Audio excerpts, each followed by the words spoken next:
For years, Republican Congressman Ron Paul has been talking about limiting the Federal Reserve's powers or getting rid of the Fed altogether. He even wrote a book about it. Its title, End the Fed. In it, he blames the central bank for the current economic troubles and calls for auditing Fed policy. Starting next month, the Texas Republican may finally get his chance as he takes over the House subcommittee that oversees the Fed. Now, in a First on CNBC interview, the man himself, Texas Congressman Ron Paul. Congressman, nice to have you on the program. Thanks so much for your time tonight. Thank you, Maria. So you've written the book titled End the Fed. Do you still want to eliminate the Federal Reserve? Oh, sure, but I think the Fed will end itself before I'm able to do it. The book essentially concludes that we at least should start ending the Fed by allowing competition. I don't like the idea that they have monopoly control. It's a cartel. They get to print the money. And the Constitution really doesn't give them that authority. The Constitution said that only gold and silver can be legal tender. I want to legalize competition and allow individual Americans to use gold and silver in competition as money. Today, if you do that, you can go to jail, and I don't like the idea that the power gravitates to the Federal Reserve. They literally can have a yearly budget bigger than the whole Congress, and then what they do is kept secret. We don't even know where they spend the money. We're just starting to crack that nut. In order to get some of this information, we should continue to do it. So let's talk about that. I mean, as far as do you favor a gold standard?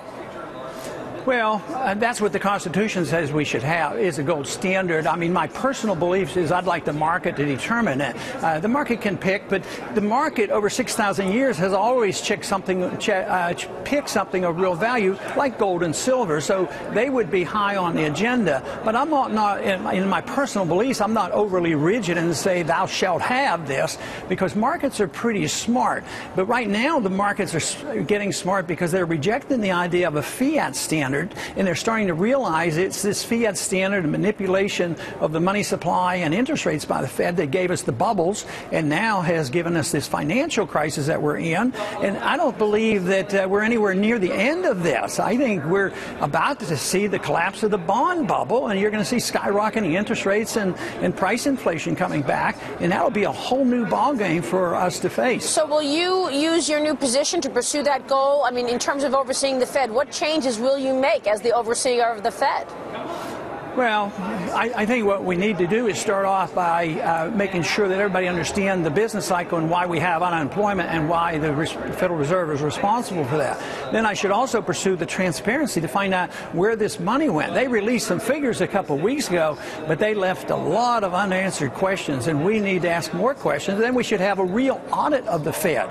We ought to even count the gold to see if they didn't loan out the gold or sell the gold when all the central banks were doing this. And then eventually we have to talk about monetary reform. Internationalists are already talking about it. You know, Zolik has even mentioned that maybe we should include gold in this discussion. Mm-hmm. So we're well on our way to the necessity of having a new monetary standard. I do believe that the dollar reserve standard is going to come to an end. Well, I mean, let's talk about that, because, you know, the administration, Treasury, is always saying that they believe in a strong dollar, and yet the dollar gets to a level and then just falls back again. So what do you think is behind that? Well, you know, it always fascinated me that the Treasury is in charge of a strong dollar and the dollar policy, and yet it's the Fed that creates the money. So the Fed determines the value of the dollar. If you print a lot of dollars, the value of the dollar has to go down.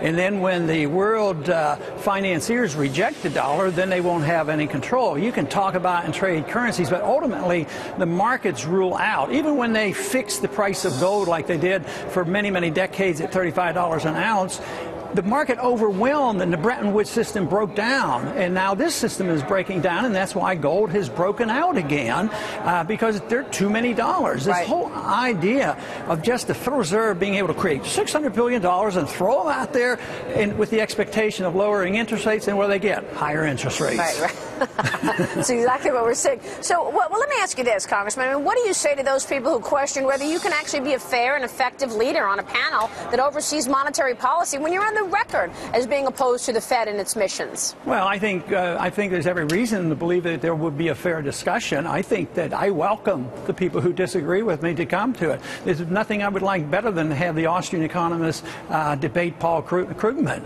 And he's the arch champion of spending and printing printing money, even more than Bernanke is. He complains about Bernanke not printing enough money. So I'd love for him to come to the committee and debate people who believe in honest money. When do you expect inflation? You know, we had Mike Milken on earlier today, and he said the markets are basically telling you the same thing. So when do you think inflation becomes a real problem? Well, the big problem is the distortion of the definition of inflation. People want you to think only about prices for inflation, but inflation is when you increase the supply of money, which manipulates interest rates, which causes business people to do dumb things and debt to rise.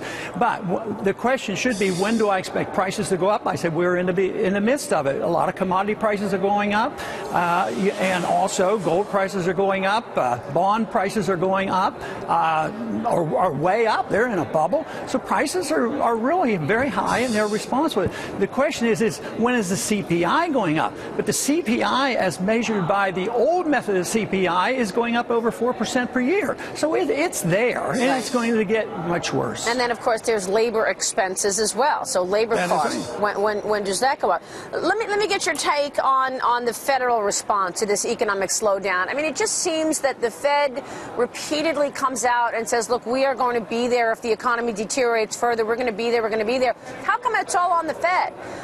Okay, so the federal government, we've got this tax cut extension. What's the outlook for final passage, number one?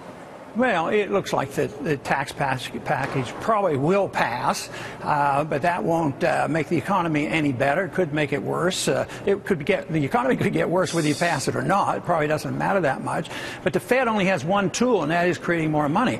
We got ourselves into this mess because we spent too much, borrowed too much, inflated too much, and regulated too much. And we're trying to get out of it by spending more, printing more, regulating more, and you just can't do that. You can't get out of a problem by doing more of the same thing.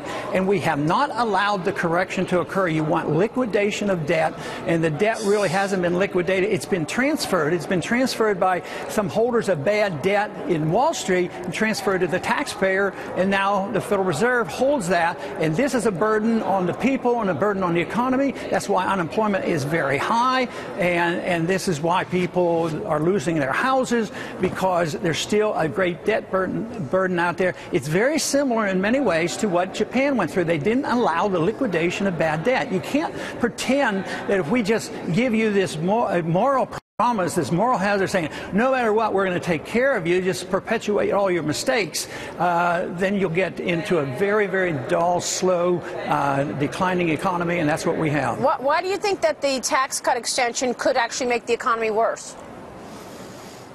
Well, the extension, extending the tax breaks, which I'm going to vote for, but there's also some stuff in there like spending. There's some spending in there, and some people argue that it could push up the deficit, which they don't know for sure, because sometimes if you keep taxes down, you actually have. I think if taxes went up, people can't depend that will raise revenues. Revenues may well not go up, so that's why I say it's unpredictable. But I take the position that we should do whatever we can to keep taxes as low as possible. So that puts me in the position of not allowing these tax breaks to disappear. Yeah, well, we'll have to see, because the spending part of the problem has yet to be addressed. Congressman, good to have you on the program. We so appreciate your time tonight. Thank you. We'll see you soon. Congressman Ron Paul from Texas.